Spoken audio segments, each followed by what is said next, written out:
In a couple of minutes, Robin Day chairs this week's Question Time. Now, the news headlines on BBC1 from Richard Baker. In Poland, the independent trade union Solidarity says several dozen of its members were beaten up when police broke up a meeting at a local government office in the northern city of Bydgoszcz. The trouble began when a police order to leave the building was ignored. This is the first case of violence between the police and the union since the crisis in Poland began 9 months ago. The Solidarity leader, Lech Wałęsa, and other union officials are on their way to the city. They've appealed for calm and ordered their members not to undertake any action in response to tonight's events.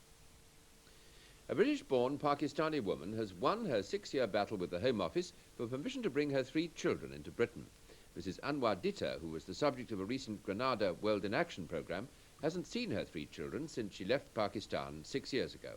The programme sent a doctor to Lahore to take blood tests on the children. These proved, beyond reasonable doubt, that they were her children and so were allowed to join her. The Labour MP, Mr. Edward Lyons, has now confirmed that he's joined the Council for Social Democracy. He told his local party at Bradford West tonight that he was resigning after 14 years as their representative in Parliament.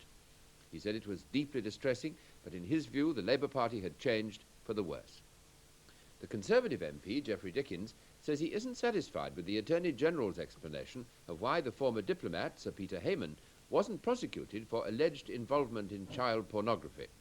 Mr. Dickens called his explanation a total whitewash and the cover-up of the century.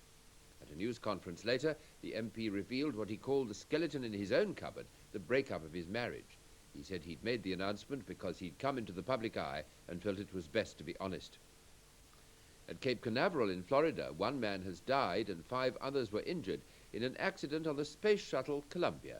The incident occurred when technicians went into an engine chamber on the shuttle, which was filled with nitrogen gas. The shuttle is to be launched in April. And that's the news from me, so good night.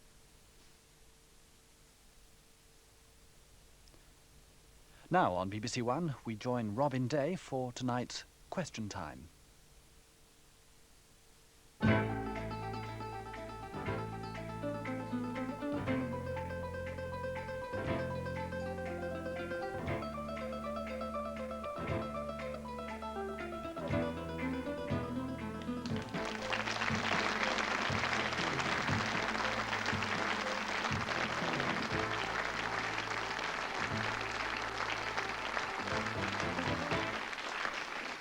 Hello and welcome to Question Time for your weekly hour of topical argument on issues raised by our invited audience.